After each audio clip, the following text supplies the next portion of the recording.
Hi, this is Jeff Altman, the Big Game Hunter, and you're listening to Job Search Radio. Almost every show I've done since launching almost 2 years ago has been designed to help you as a job hunter develop more effective skills and to learn the things that you need to know in order to be a more effective job hunter.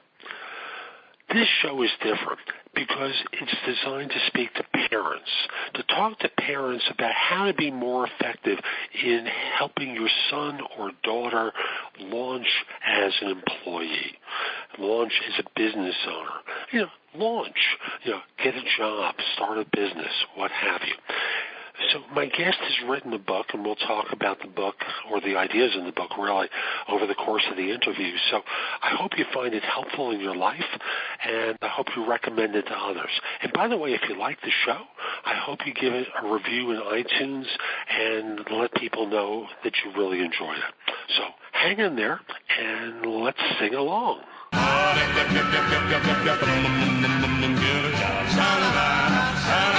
Are you looking for a new job or interested in leveling up? Job Search Radio is your go-to resource for insider tips on job hunting and growing your career. Here's your host, Jeff Altman. So my guest on this show is Dr. Joanie B. Connell, the author of Flying Without a Helicopter, How to Prepare Young People for Work and Life. She's an organizational consultant, a leadership coach, and she works with companies to develop and retain talent as well. Whew, that's a lot. Dr. Connell, Joanie, welcome to Job Search Radio. Great to have you on board. Thanks. It's great to be here. Terrific. So, kids, what's the matter with these kids today? And I'll just simply say that from my experience, and I have a soon-to-be 15-year-old at home, they seem different than when I was growing up. How did this happen? What are they like? How do we help them? Well, yeah, that's an interesting question. And, I hear that a lot from parents. And I think part of the thing is that the parents need to look at how we're parenting kids differently than we were parented. And we see as a result of our society and other fears that we have, that we protect them a lot more and we coddle them more. We try to boost their self-esteem, and we're concerned about their future with the competition. And so the kids are really structured and protected, and they don't know how to do things by themselves as much as they used to. They don't have the resilience, the independence, and some of these skills that we have developed as kids. So the difference starts off, I remember this old episode on 60 Minutes where the most popular show in Britain at a particular time was this older woman who taught dog training. And the issue wasn't the dog, it was the owner. So I have a hunch the problem is the parent. Yeah, if you want to say it that way. We talk about problems as we see them, but we also look at it in terms of consequences. Any choice that you make and how you raise a kid is going to have consequences. And you just have to make the choice of which consequences you want to have. Right? Is it better to protect them and keep them safe and also have them disempowered and unable to do things by themselves? Or would you rather empower them and have a little bit of risk involved? So those are your choices. And no one's talking about putting kids in physical danger. Lord knows. Right. We've all heard too many instances and read too many and watched too many instances of kids who were hurt or worse. So I know you're not talking about that. So as a parent or as a teen, maybe let's just start with the parent side of this. How do you start changing your own behavior in order to help your child be ready for jobs, the future? And folks, where I'm going with this interview is with the idea of if you're the parent of a teen, you want to make sure that when they graduate from school, they're ready. Yeah. So that's the approach that I'm looking at from here. How do we take care of ourselves or change ourselves in order to help them? Oh, yeah, it's a great question. Well, first of all, you might want to think, are you raising somebody that you would want to hire someday, right? And are you giving them the skills that they would need to be somebody that you would want to hire and have work for you? And a lot of times people don't. And we have different motivations for that. And it might be asking some hard questions to yourself. Why am I protecting? Why am I keeping them from going out and being independent? Is it that I have a lot of control needs? Is it that I have a lot of fear, that may be irrational fear that's garnered by the media? It might be that you just have the need to be needed. I mean, we all love our children to need us. And so there are a lot of reasons, and sometimes it's hard to let go and hard to empower them because there's a bit of a loss there in the process. And it's what's best for the kid to be able to live on their own eventually, but it's hard at the time for us. So when I think of skills that are necessary, I'm going to start with real basic ones because I see that's where we are in our family. It can be as simple as waking up on time to get to school. Yep. It can be as simple as learning how to manage your homework assignments. He's a freshman in high school as we're doing this show. Mm-hmm. So up until this point, he hasn't really had to contend with a lot of timetables. So I'm painfully aware that he, at this point, is learning these skills. But how do you teach them? Do you allow him to miss the opening of school as part of the training process? Well, there are decisions that have to be made, and, like I said, it's consequences. If there are minimal consequences, like I know, for example, I've done it with my daughter, is that if she's oversleeping, I get her up 5 minutes before we're leaving and say, we're leaving in 5 minutes. And, boy, does she run around the house like you wouldn't believe, and she's sweating as we leap in the car to leave the house, and the next day she has her alarm set and she actually gets up. So that's a minimal consequence to her, but if it's missing a final exam, probably you want to do something else, right? Make a different decision at that time. But there's a lot of leeway in there, and making the decisions depending on the situation and the person involved is another way of looking at it. And it sounds like, unless the consequences are dire in some way, what you're going to suggest is that allowing them, I don't want to call it fail, but allow them the opportunity to make a mistake for which the consequences are not particularly expensive, as you will. Yeah. Yeah, no, absolutely. And the way to do that is to be there as a coach and a guide rather than somebody who's doing it for them, so that you stand back and maybe at the outset you can also talk through them the kind of questions they need to be asking themselves to make these decisions, like, about getting up on time, talking through, well, how are you going to do that? What happens if you sleep through your alarm? What do you have to do today at school? Get them to think about the consequences and why it's important for them to get up.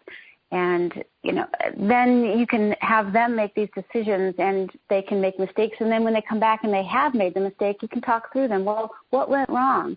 What would you have liked to happen? What were you expecting? What did you anticipate, or what were you failing to anticipate that caused this? And those are the kind of questions that will help them get better, rather than just saying, okay, all right, you're not ready, I'm just going to wake you up every morning. Is that what happened with your daughter? Is that how you wound up training the dog, as you will? It's really funny because we just actually got a new puppy, so this really hits home. But, yeah. No, she's made a lot of mistakes. I've made mistakes too. I wouldn't call myself the perfect parent. I try to do what I can, and I learn as well as we go through this. But, yeah, and sometimes I have to take care and do things for her, and other times I really have to be tough, and sometimes I have to see her get hurt, by, other things going on socially or those kind of things, because I don't want to go in there and, start calling her friends' parents or taking care of her too much. She needs to learn. So it's hard. It's not an easy process. But, yeah, that's what I have done myself. As I've said many times, being a parent is the toughest job I've ever been involved with. Yeah, I've done search for a lot of years, filled tons of positions and coached many, but being a parent is the toughest job. So we'll be back with more from Dr. Connell in just a moment, but first, my job search insider tip for this show. which really is about pointing you back to an earlier episode that I did, probably about 2 shows ago, called Better Than Myers-Briggs.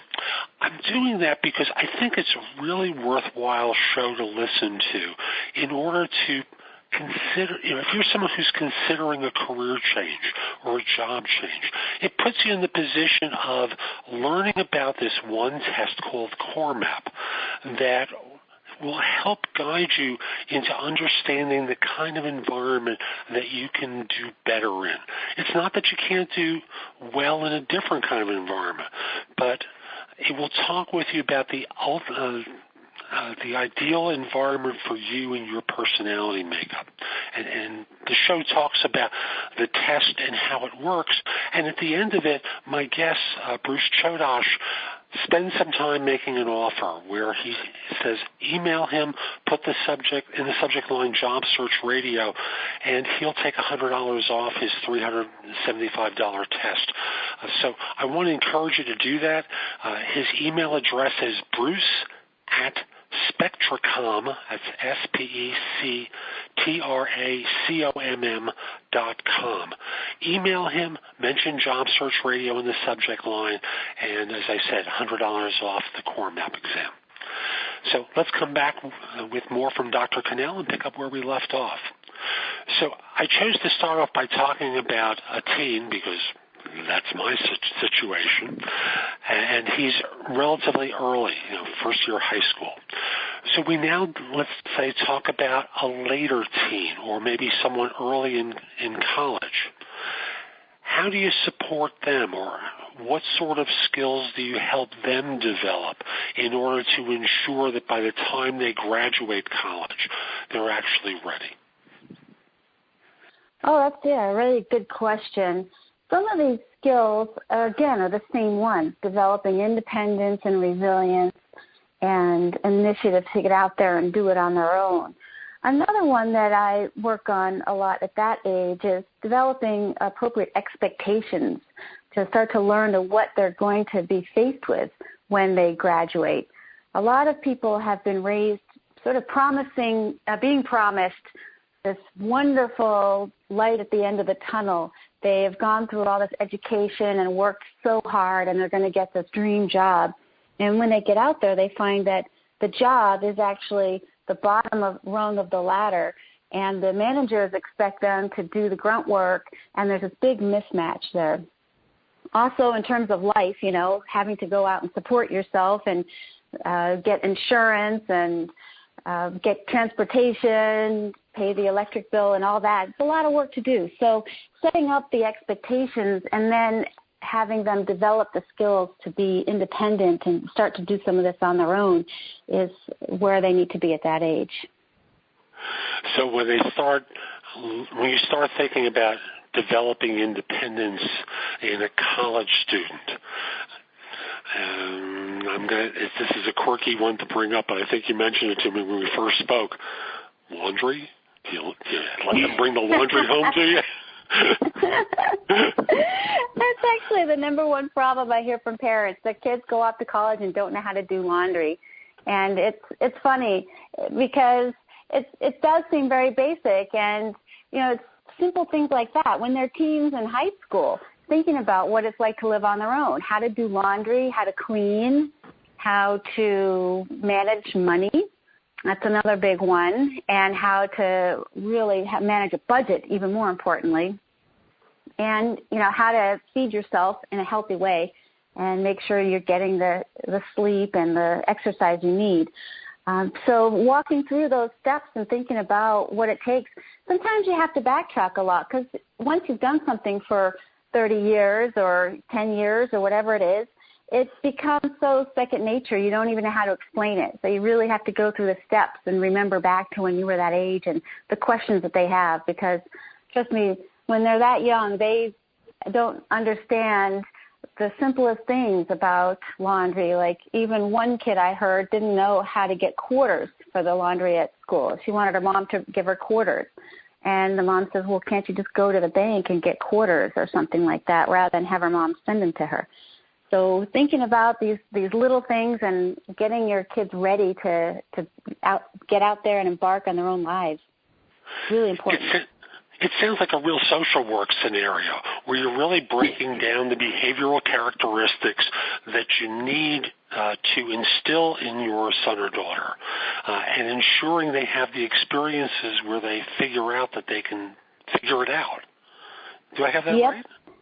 Yeah. Well, even at home before they go off, having them start to cook some of their own meals or cook for the family, even better, right? Get them being responsible for everybody. Having them have their own money. I always recommend that people have jobs that pay money rather than just volunteer work or internships, so that they learn the value of money and how far it goes when you have to buy shampoo. It ends up not going as far as you expect it to. Being able to save till the end of the week when you want to go out so you don't spend it all. Very basic things, cleaning up after themselves, taking out the trash, things like that. It's helpful for the whole family to have younger people doing the chores, but it also really helps them when they get out there. It's so overwhelming to go to college to begin with, and once you get out of college, to get a job and live on your own. Having some of these as second nature really helps get you one step ahead. Now, we haven't discussed some of the not every child is developmentally appropriate for their age. Mm-hmm. So, for example, along the spectrum of ADD or ADHD, sometimes children appear developmentally, I don't want to say inappropriate, it's not the wrong, they're not as advanced for their age as they might be, maybe a better way to language it. Do you alter how you prepare them? Because after all, they may be, I'll use my son as an example, he may be 14 now, but by the time he gets out, he'll be 18, and maybe developmentally he's 17, just for the sake of argument. Right. Do you accelerate the program for him, or do you just let him be where he is at that time? Well, yeah, that's a great question. It's always an individual scenario for each kid, each situation, each parent, and also what you can do. I mean, some people have the luxury of taking care of their kids. Some parents don't. They're out there working long hours. So it really depends on the person, and it's an individual choice and decision-making process and how you go through that. In terms of people who are behind, there may be ways to empower them as well and get them independent in these life skills and still helping them out in some of these other ways, maybe socially and working on communication and those kind of areas. But still, people are actually a lot more capable, and kids are so much more capable than we give them credit for. It's amazing how much people can learn to do for themselves when they're allowed to do it and also put in a situation where it's necessary to do it. In college, do you encourage internships, full-time jobs, not full-time jobs, but part-time jobs while they're in school that relate to what they do? What's really best for, I don't want to say the typical student at that stage, but you know what I'm referring to. Right. Well, that's another individual thing, but I really highly recommend at least some part-time work in college, either during class time, during the semester, or in the summers, or both. And in addition to any other opportunities that are really specific to the particular field that a person is interested in. And now let me tell you why. And that is that having job experience, no matter what it is, if it's flipping burgers, if it's mowing lawns, whatever it is, it teaches people a lot of responsibility. And that's relevant to any job when you get out there. If you have shown that you're reliable and that you show up on time, you get the work done that you've said you need to get done, you can be responsive to your supervisor and be able to communicate with them, and all of these types of skills are really basic, but they're so important to real-world work once you get out. And those are the skills that a lot of the management now is complaining that kids don't have when they get out there. And these are the kind of skills that you see when you want the 5 years experience, and the college grad is saying, how am I supposed to have 5 years experience when I'm just graduating college? Well, these are some of the experience kind of issues that people are talking about, just learning how to navigate through the workplace.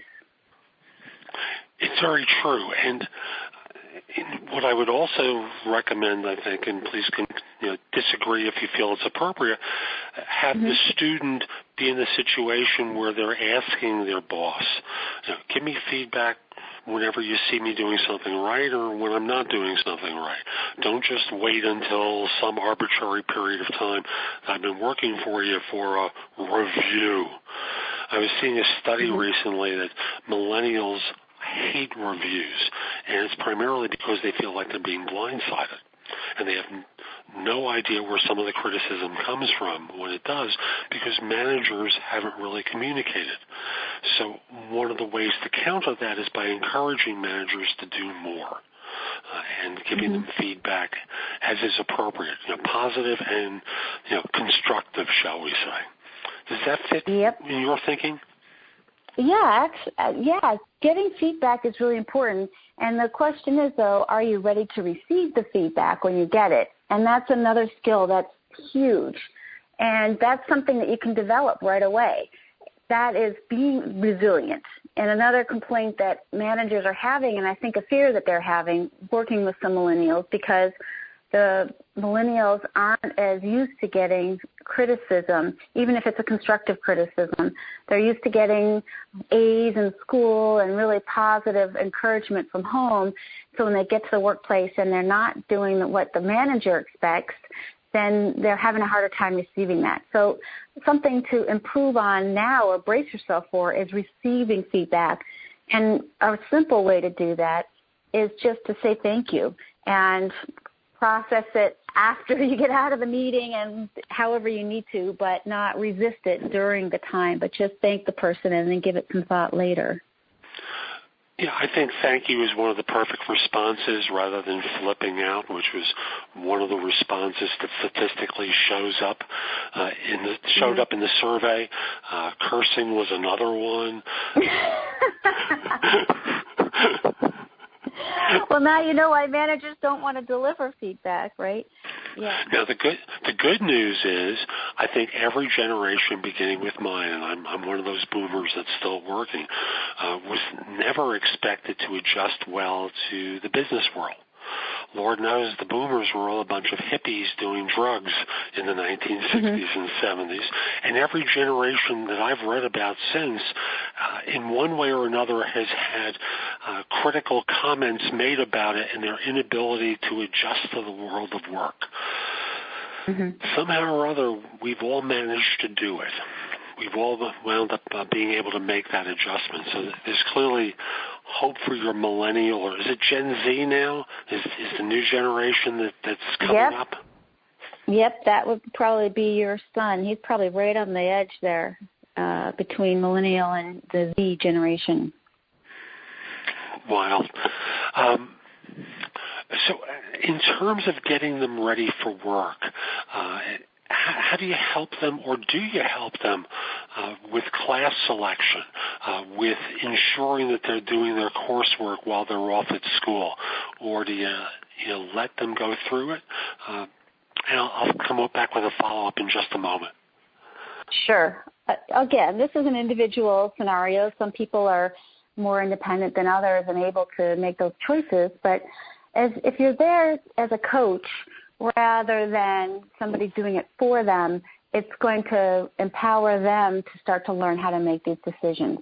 So as a coach, you might think about this and talk to your child about what kind of classes do you think you'll need if you want to explore certain types of majors, or if you've already chosen a major, which classes will you need, what time of the day, will work best for you if you sign up for all 8 o'clock classes, are you going to sleep through them, things like that, getting them to think about these questions and then checking in. When we coach people and we want to see how they're doing, we don't just let them go and then hope for the best. Right, so getting in and say, how's it going? What kind of things are talking through the issues and not being there to say they're doing a bad job necessarily, but to ask them the right questions and give them guidance and mentoring as well. Like back when I was in school, this is what I did, is another a typical thing to do, but without telling the child what they need to do unless they're not following through and doing what they need to do. And then it turns into social work rather than coaching. And I right, distinguish... Yeah. Please continue. I'm sorry. I was just going to say, when your kid is not being responsible, you have to take measures to correct that. So I'm not saying let them go. I'm saying coach them and help them learn how to do this. But there need to be consequences, too. If they end up partying the whole time and they're not actually getting an education, you might need to take more serious measures. Absolutely. And I differentiate between coaching and social work. Coaching is certainly an activist role, but you're working towards small incremental steps to assist your player to improve over the course of a particular period of time, versus social work where you're dealing with someone who has a critical need, where they need an intervention, and you may be being more directive under those. A parent, that's what it is, a parent in all those stereotypic ways that people are criticized for parenting their kids, being involved in the trenches all the time. And sometimes the kid needs that, of course. Oh, absolutely, Jeff. I totally agree with that. And I really like the way you've described it as social work versus coaching. That's a nice way to think of it. Now, you have a kid who's being coached, and he's starting to, or she's starting to have more successes. Is there, I know this is all dependent upon the child, of course. Is there a way to accelerate the growth? And this is the coaching process that we're looking at to encourage them to take bigger steps? Yeah, well, we do this in the workplace, too, is giving them more responsibility and seeing how they take it on. And that's a way to help them develop these skills and make sure that you talk through to them what they're doing, that this is a bigger step, that they might be okay, they've managed a little bit of their budget for this first couple of semesters. Well, maybe you'll let them make bigger decisions on the next semester. And, there are just bigger ways to do similar things in terms of the level of responsibility. I don't know if I have anything really more specific about that, but giving them the encouragement and letting them take on bigger projects, take care of their lives more. Using myself as an example, when I was growing up, back in the Stone Ages of '03, I was not exactly a great communicator with my parents. And, I kept a lot of things from them and hid and wouldn't tell them anything. And they might ask, and I made up answers. So is there a suggestion that you might have for a parent of a college-age student who's doing that sort of stuff, who's basically going, yeah, my grades are fine. Yeah, no problem. No problem. Right. Now, this is the difference between going in and micromanaging a situation and hovering over them, being the helicopter parent, and just doing due diligence. Right, so when you want to check up on your kids, it should be that you're getting a copy of their grades as well, that you're getting them at least at the end of the semester. You can see, I don't know if you're going in there day to day, that would be probably a little bit too much. You can check their bank account, see if they really are overspending, those kind of things. There are ways to call and check up on people and really see if they're following through on their word. That would be just what you would do at work as well, just to see if the work is actually getting done. And so absolutely, I don't recommend just going blind in all this. And it just depends on the relationship that you have with your kid and how much you trust them and if they are following through on this or not. Perfect. We're starting to come up on the end of our time with one another, so I want to make sure I cover anything else that you believe is important. What haven't I asked you about that you think my audience might really need to hear in order to really serve their kids well and help prepare them for the workforce? Well, I think the thing that is really important is figuring out who the person is and what's going to bring them life satisfaction, rather than prescribing a generic path for the person. Right now, we feel so often that there's one way to get to be successful, and it's to go to 4-year college, maybe graduate school, and maybe that's not the path for a particular person. Maybe there's a better one for them. Maybe we want them to be some professional person like a doctor or an engineer or a lawyer, and that's not going to fit with their personality. And you were talking about the core map test, doing some of these kinds of assessments, figuring out who the person is to help them have a better fit with their life and their career will end up bringing the greatest satisfaction overall. And I know for a lot of parents, immigrant parents who have been raised in cultures where the child must follow a prescribed path.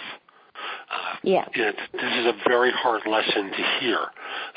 I was doing a coaching session on blab.im, and there was a young woman who I was working with, and her circumstances were she was the first woman in her nation and the youngest one in the world to get this particular certification that she had gotten. And her father, of course, wanted her to follow through on that type of engineering path, and yet she had an interest in psychology. It's very hard for the parent to hear, especially when the parent has been the driving influence up until that point. And yet, folks, it may make sense for you to not get into the fights and let the child have their own experience. Am I wrong here? Well, I think that's a choice, again, with the consequences you're going to have to make. In some situations, people do what's best for the family, and if that's what they value, and they're going to put their own preferences and satisfaction aside in their careers, that may be the best decision for them at the time.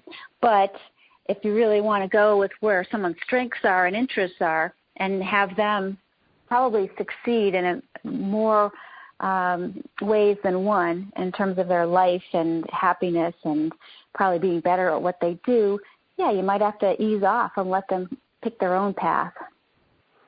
And that's hard. That's hard to do as parents. Yes. Very hard. Dr. Connell, thank you so much for making time today. How can people find out about your book and the work that you do? Well, I've got a website with my company. It's flexibleworksolutions.com. And the book is Flying Without a Helicopter, How to Prepare Young People for Work and Life. That's available on Amazon, Barnes & Noble, and you can get it at your local independent bookstore. You can also find it directly on the web at flyingwithout.com. Those are the best ways, and you can get my contact info there. I'm also on Twitter, LinkedIn, every different social media. You can look me up. I'm there. Super. Dr. Connell, thank you so much. And folks, we'll be back next time with more advice to help you or your family with job hunting. I'm Jeff Altman, the Big Game Hunter. I hope you enjoyed this show. If you did, come over to iTunes, give it 5 stars and a great review. It'll help other people discover the show. And if you'd like to find out more information, maybe some concrete stuff about job hunting, visit my website, which is thebiggamehunter.us. There's a lot more there that you can watch, listen to, or read that'll help you find work more quickly. Lastly, if you're interested in some coaching help, I've been doing coaching for many years. Again, you can find out about it at my website, and I'd be happy to work with you. Hope you enjoyed today's show, and hope you have a great day.